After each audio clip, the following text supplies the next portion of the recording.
Before we begin, we would like to once again remind everyone of our etiquette on Zoom. To avoid any distracting ambient noise, we kindly ask everyone to keep your microphones on mute.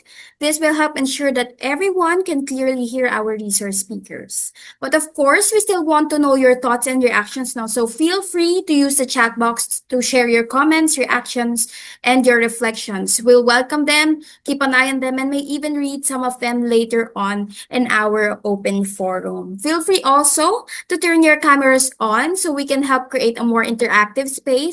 But if your bandwidth is limited, no pressure at all. We still appreciate you joining us today. So without further ado, let's begin, Sir David.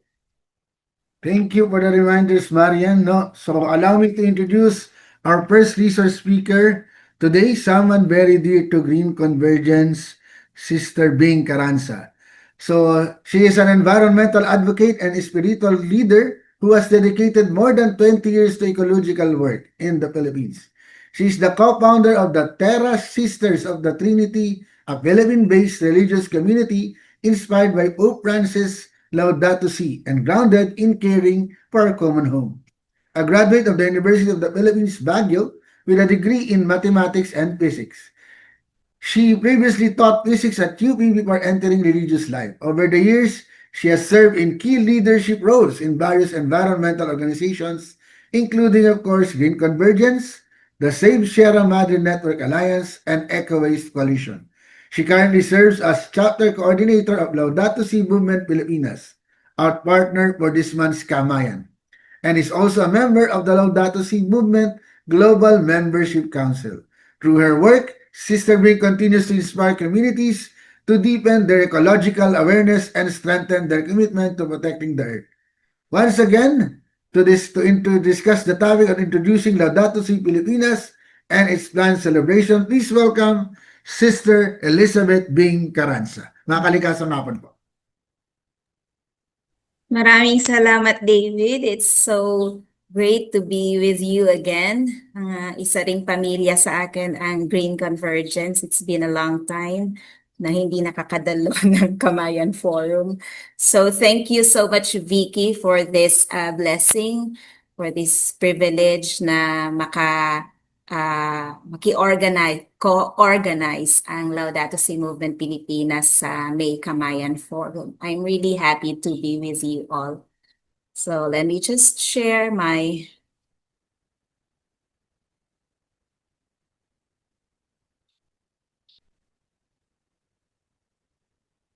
So, maraming salamat din sa pagbibigay sa akin ng pagkakataon to share with you kung ano ang Laudato Si Movement Pilipinas. Bagamat over 10 years na nag-exist ang Laudato Si Movement Pilipinas, it's good to share with people na nakakatrabaho natin, nakakasama sa paglalakbay, sa pangangalaga sa kalikasan, kung ano ang who we are, no? The Laudato Si Movement Pilipinas. So, Laudato Si Movement Pilipinas, formerly Global Catholic Climate Movement Pilipinas, is a Catholic ecological movement composed of Catholic individuals, institutions, and organizations in the Philippines actively responding together to the call of Laudato Si, Pope Francis's encyclical letter on care for our common home. It is the official Philippine chapter of Laudato Si Movement, formerly Global Catholic Climate Movement. So, gusto ko lang bigyang din itong Catholic, although isa tong by nature Catholic movement, ay open naman kaming tumanggap ng mga miyembro na hindi Katoliko as long as bukal sa puso ng mga ito ang pagyakap, no, to embrace the movement na ang nature nito ay Catholic, no? Catholic movement. So meron din tayo in the other countries, especially like Indonesia, no, India, na may mga iba silang relihiyon who graduated from the Laudato Si animators training and wants to really be actively part of the movement. So we are open to receive them as long as for now, klaro na ang nature ng Laudato Si movement and since chapter ang Laudato Si Movement Pilipinas, this is a Catholic movement. So, the movement relates closely and works hand in hand with other faith and interreligious communities, including the indigenous peoples, and with other social and ecological movements as a single human family. We actively collaborate and dialogue with everyone, including civil society, building relationships between the church and the ecological movement while keeping our identity as Catholic earth carers. That is, earth carers among Catholics and Catholic among earth carers. We also open space for collaboration between organizations, institutions, and individuals across borders and regions. Our overall mandate is from Laudato Si itself, particularly the articles number 13 and 14. So in 13, we hear Pope Francis telling us that the urgent challenge to protect our common home includes a concern to bring the whole human family together to seek a sustainable and integral development, for we know that things can change.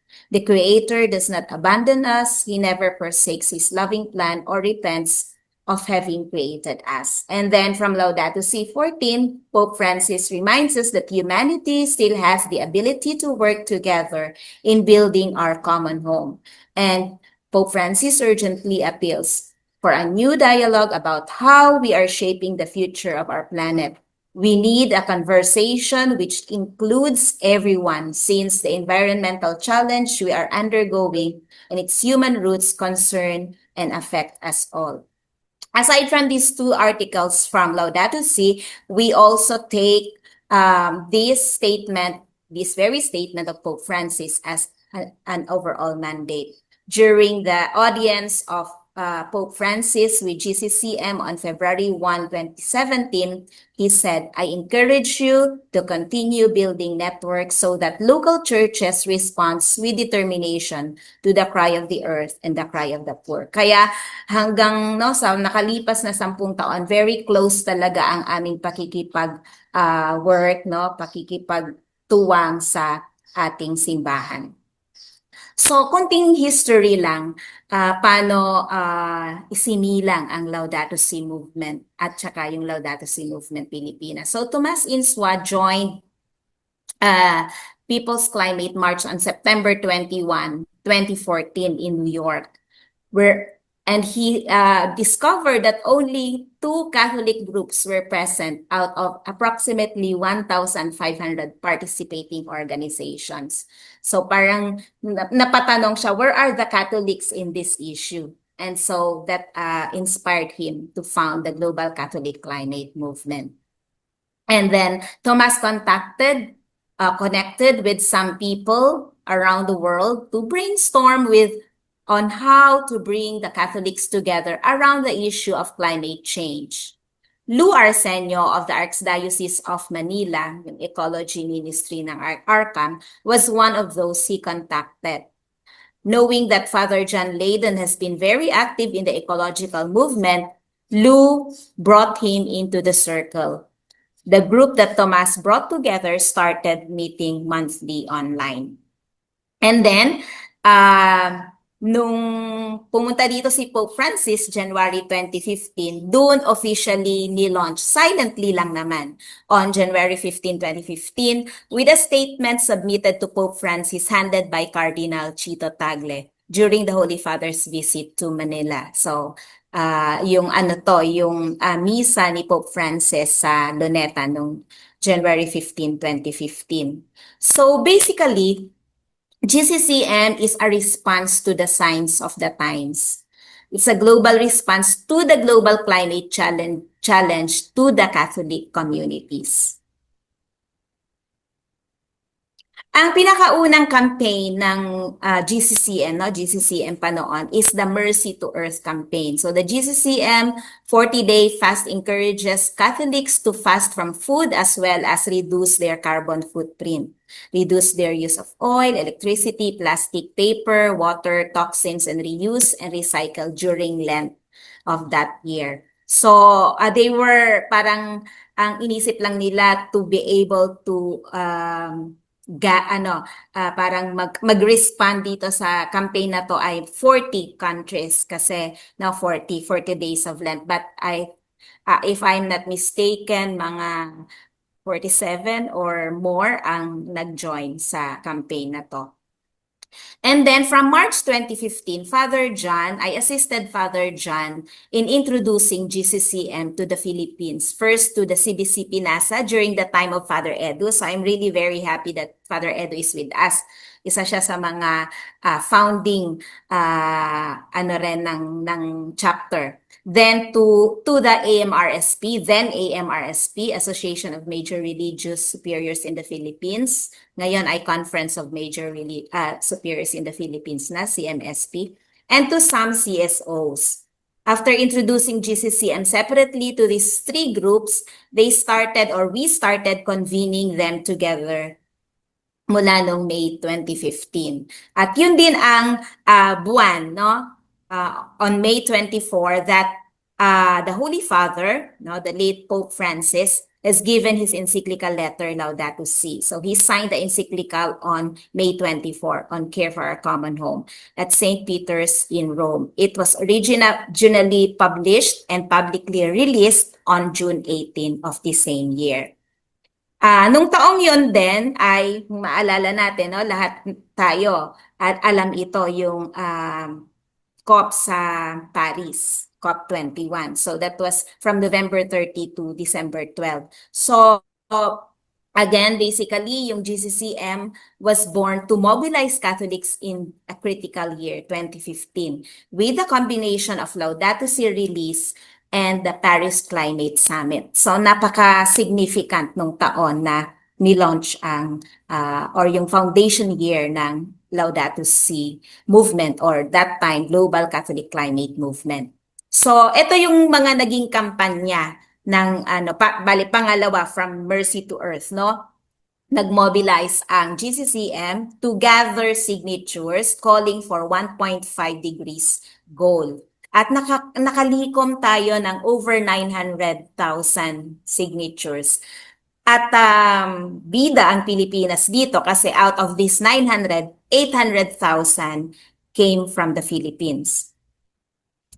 And then ito ay dineliver, no, nandyan si Yeb, no, sa mga top political authorities. And Cardinal Claudio Humes of Brazil was GCCM spokesperson then. And he engaged with François Hollande, the then President of France, and Christiana Figueres, then Executive Secretary of UNFCCC. So we were part of ito yung supporting the 1.5 victory at COP21. Tapos, bukod doon, ang daming nangyaring mga global climate march around the world. So, out of a total of 800,000 in over 80 cities in November 28, 2015. At ang Pilipinas ay kasama dyan, no? Si Father Edo nandito siguro. Pero during this time, I was out. I was in the US. So, hindi ako dyan kasama sa 15,000 marchers. But I was regularly communicating with Father John, kinukumusta, ano ng plano, magkakaroon ba ng GCCM dyan sa Pilipinas, no? So, on June 18, 2016, first anniversary of the release of Laudato Si, GCCM Pilipinas was born. At yung mga conveners natin ay yung Catholic Bishops Conference of the Philippines, National Secretariat of Social Action in the person of Father Edu, yung Association of Major Religious Superiors of the Philippines, Philippine Miserior Partnership, PMPI, and the Franciscan and Columban Missionaries. So itong naging simula. Then November 2016, ang very first strategic planning ng GCCM. Dumating na ako nito from US. So nakasama na ako sa strategic planning. At ito yung pinakaunang itong bunga, no? At pinakaunang document ng GCCM Pilipinas. So, hindi ko naman nilagay na dito, pero yung vision, mission, goal lang. So, noong 2016, after 2016 strategic planning, a Philippine society living in peace and harmony with all forms of life as one sacred earth community. That's the vision. And the mission is to commit to the care of our common home by accompanying Filipino communities in responding to Laudato Si. And the goal is to call forth ecological conversion, promote sapat lifestyle, and lead a bold ecological cultural revolution. So, ang leadership noon ng GCCM Pilipinas ay meron tayong steering committee, parang yung board and a secretariat. Tapos ito naman yung structure sa international. May board of directors, kasama na dyan si Yeb, no, sa pinaka-una. Ewan ko, vice ba siya noon, o. And then mamaya, babanggitin siguro niya. And a secretariat. So, ano lang to, nung January 2017 na nagkaroon sila ng audience with the Pope. So, nung July 29, 2021, nagbago kasi pakalipas ng maraming taon, nakita natin na ang naging thrust talaga ng GCCM ay i-promote ang to bring Laudato Si to life. So, nagbago tayo ng pangalan from GCCM to Laudato Si Movement. So, syempre, bilang chapter ng Laudato Si Movement, nagkaroon din ng pagbabago sa pangalan ng GCCM Pilipinas. So, nagbuo kami ng refounding committee, ad hoc refounding committee, na nag-meeting for 16 times from March 3 to August 4. Weekly yan, no? Mga 2 hours gabi. At ito yung naging bunga ng refounding process na to. So, ang naging ang naging working document, syempre galing din sa international. May dokumento na rin ang international. Plus yung dati naming operations manual na document. So, yung red ay dinagdag namin, no? Yung black original yan sa international document.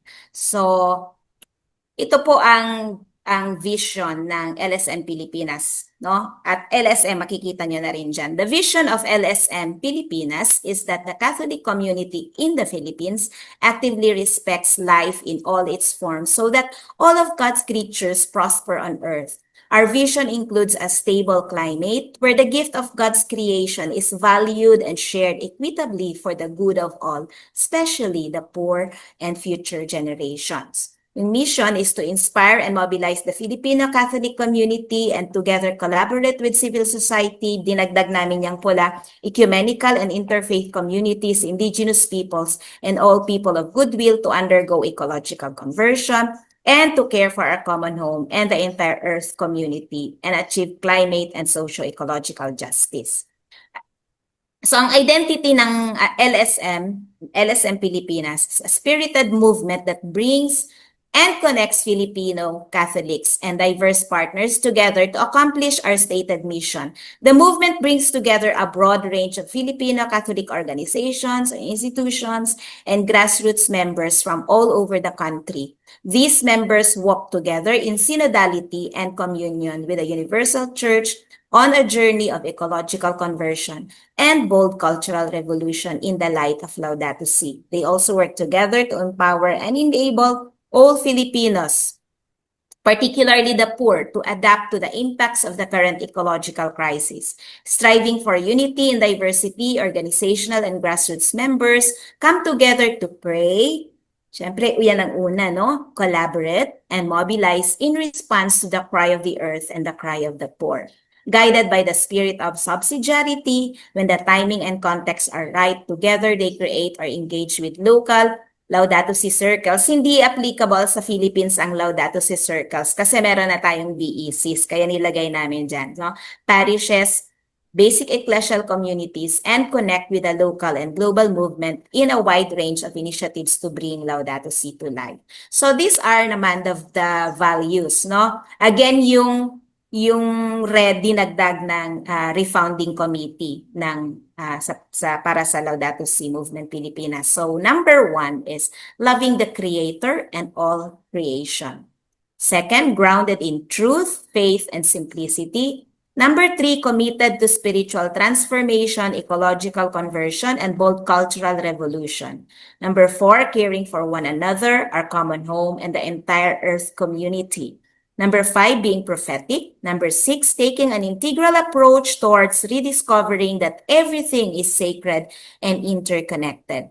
Number 7, embodying inclusivity and cultivating unity within diversity. Number 8, being in the church and in the world. Number 9, building bridges and right relationships with all beings, human and other than human. At number 10, embracing action and contemplation and awakening the mystic in us, no? We recognize that nandyan yung mystic ang bawat isa sa atin, kailangan lang i-awaken. And then number 11, living in hope and being instruments of justice, peace, and healing.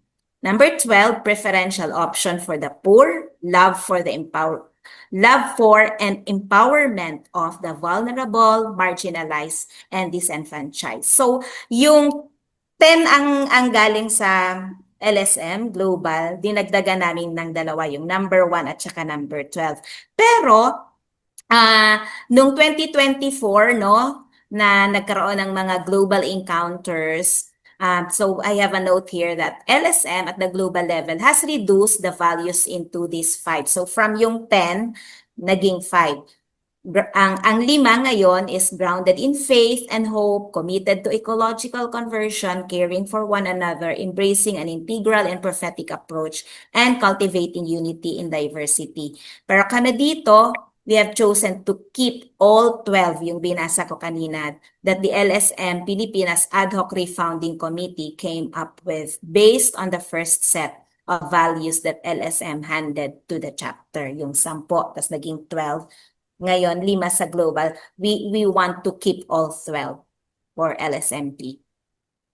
So, yung strategic goals naman, both sa global at saka sa chapter levels, una-una, ecological conversion to encourage a change of heart of the Catholic faithful and motivate a more passionate concern for our common home, enshrining creation care as a Catholic priority. Number 2, full sustainability to help the Catholic community lead by example by embodying the less is more motto and shrinking its footprint to zero, in line with the urgency of the climate and ecological crisis. And lastly, to mobilize the Church to raise a prophetic voice for climate and ecological justice, calling for bold policies to accomplish the Paris Agreement goal of 1.5 degrees and halt biodiversity collapse. So, nabubuo yung tatlo dito sa framework na to, spiritual dimension, lifestyle dimension, at saka advocacy dimension. So the transformation must be from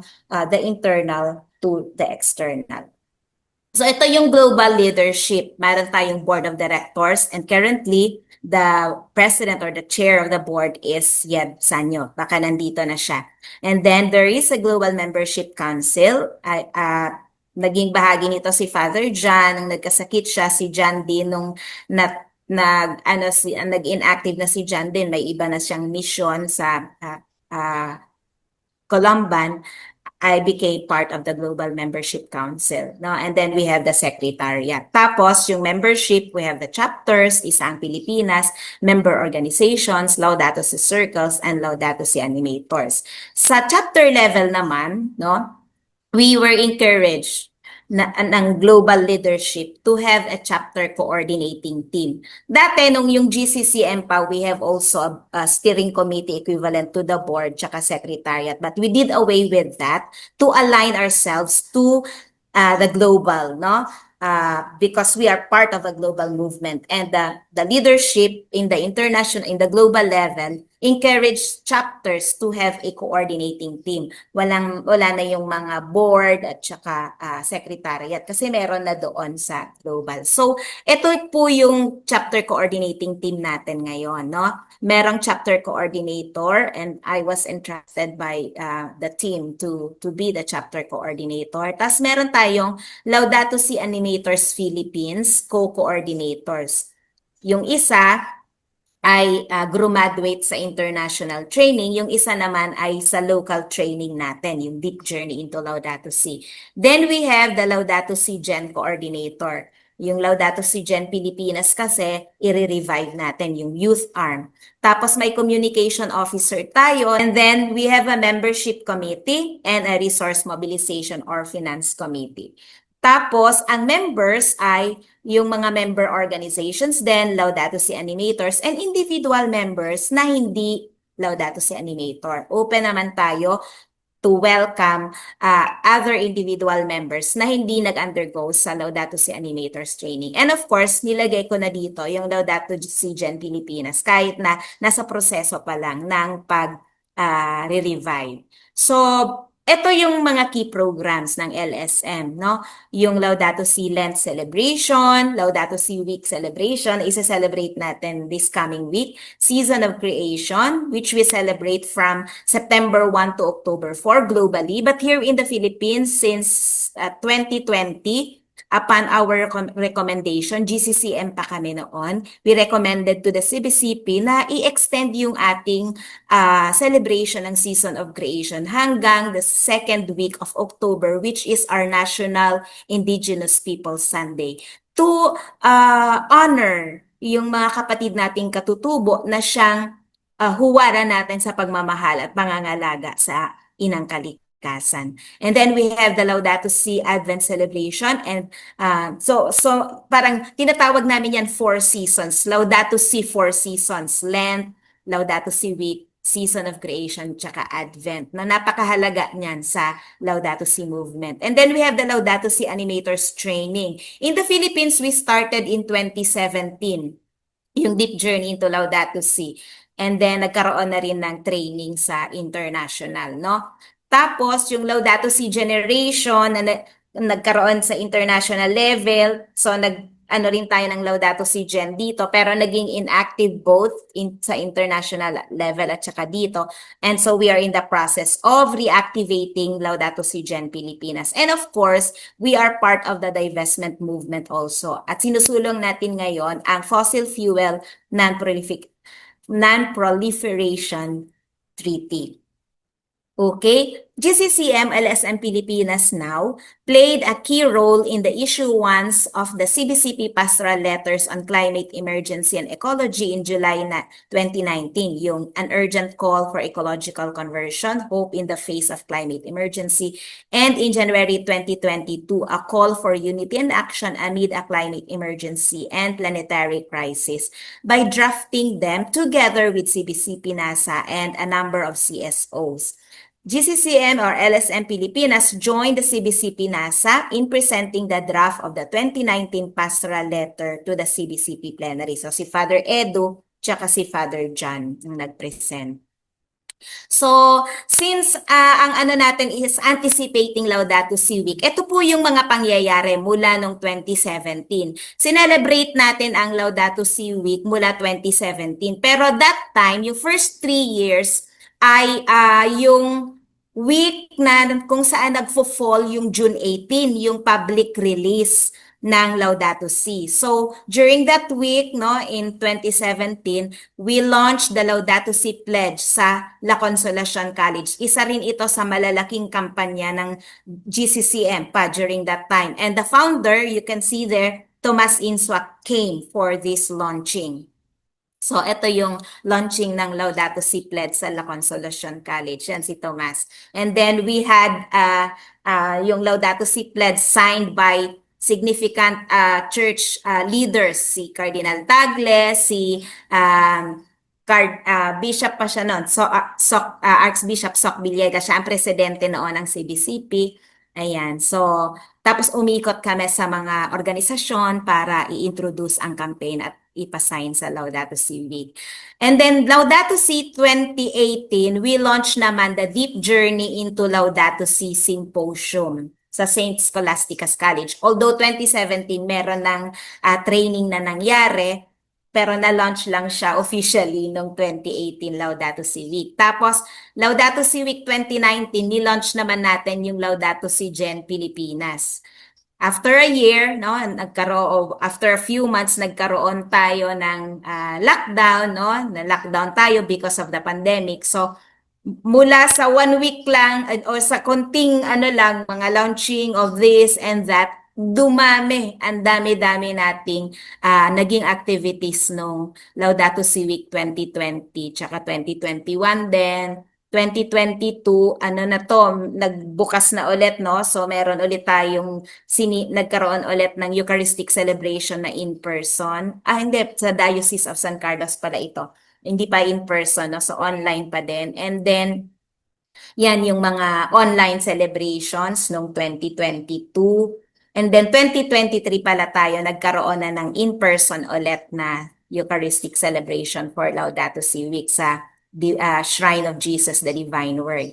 Then 2023, ito pa yung mga naging activities, no? Hindi ko na masyadong babasahin. And then, yun, hinighlight natin yung Laudato Si film na produce ng Laudato Si Movement, The Letter, noong May 2023. And then, nagkaroon so opening at saka closing Eucharist noong 2023. 2024 ang tema naman. So every year meron tayong topic, Seeds of Hope. Ito naman yung mga meron tayong Laudato Si expressions, and then symposium on the deep journey into Laudato Si symposium. Last year, we did not have activities for Laudato Si Week. Online din lang ulit, parang launching ng Laudato Si clubs. Ito naman parang organisasyon sa school, no? But pag na-revive ang Laudato Si Gen Pilipinas, that will be under Laudato Si Gen Pilipinas. Ang pinaka-umbrella natin ay yung Laudato Si Gen Pilipinas.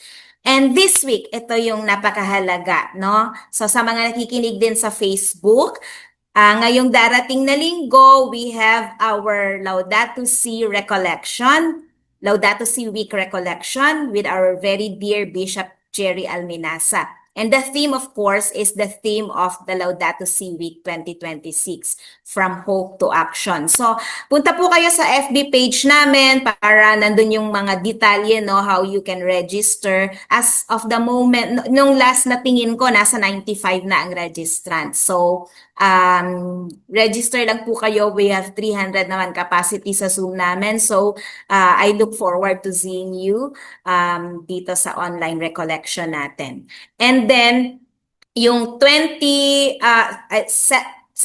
to, no, 18 to 23, we encourage partner organizations to initiate mga actions nila during the week. And then we have organized the closing, culminating activities, which is also celebration of the 11th anniversary of the encyclical Laudato Si. So, lahat ng activities natin sa 24, yung culminating activities natin, magaganap po sa Malati Church na from the very beginning talagang part kasi nung nabuhay isinilang ang parish priest pa si Father John ng Malati Church. So talagang madaming ganap ng GCCM ng Laudato Si Movement Pilipinas ay doon nagaganap. So 9:30 a.m. we are blessed to have Archbishop Antonio Ledesma to be the presider of our Laudato Si Mass. That's also the Pentecost Sunday pala. So ang daming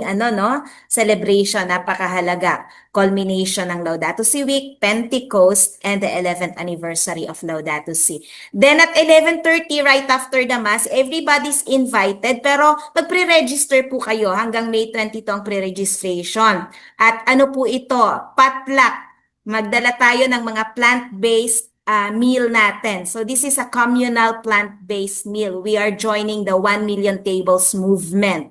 Nasa 2,000 plus pa lang ang naka-register sa 1 million tables. So we are joining that movement. You can also do it kahit sa bahay nyo lang, sa household nyo, or among your friends, have a communal plant-based meal, no? Kung may action na pwedeng gawin ng lahat, ay yung mag-shift to a plant-based meal. Kahit na hindi everyday, no? Halimbawa, may isang araw ka na puro plant-based until maabot mo yung panahon na talagang plant-based na ang pagkain mo. Kasi yung meat, no, napaka daming tubig na nagagasta, no? Tapos yung halimbawa, yung beef, yung ginigraze na mga ano ng baka, no? So, yun, ini-encourage natin ang mga ano, mga kasama natin, no, ang mga kapartner natin, lahat, all people of goodwill, to little by little shift to a plant-based meal. So, everybody's welcome to that communal meal. Tapos, 2 p.m. para tuloy-tuloy nandun na kayo, misa, tas kain together tayo, tas at 2 p.m. we will show the Laudato Si film, The Letter. Hindi lang to basta watching, no? After watching the film, we will have a reflection.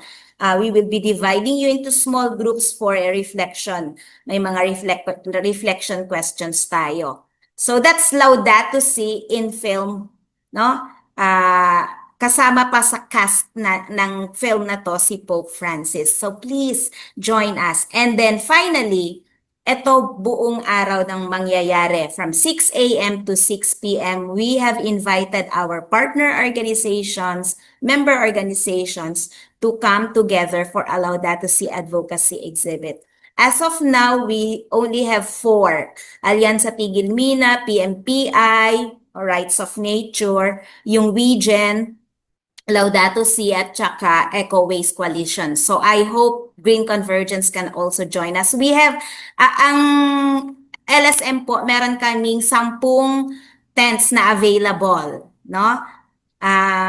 Okay pa daw, usable pa. Matagal na to, nung 2019 pa yata ito namin binili. So, nandyan pa rin, buhay pa, gagamitin natin sa 24. So, meron pang 6 na available na tents. Pagka sumobra sa 10, magdadala na yung pang 11. So, but anyway, we only still have 4. So, register na po kayo hanggang May 22 din ang registration. So, paki-visit po ng aming FB page para sa mga detalye, paano kayo magre-register, no? And lastly, nakapahabol to, kapapadala sa akin ni Marge, no, ng Malate. Karagdagan sa event. So sa May 23 po, bukod sa mga nabanggit ko na yung May 17 pala, may misa din sila doon. Lahat ng misa sa Malate ay incorporated yung presentation ng 4 elements of creation. Tapos sa May 24, syempre partners tayo dyan. At ito po yung karagdagan, no? Bisitahin nyo rin yung FB page ng Malate. Malate Church, Our Lady of Remedies Parish. May 23, meron silang rhythmic Laudato Si at 7 p.m. So parang musical to. So be part of our music. Bring any percussion instruments, maracas, castanets, kahit mga spoon. So parang jamming siguro to, no? Sa masaya to sa May 23. So punong-puno sa Malate Church ng celebration for Laudato Si Week, no?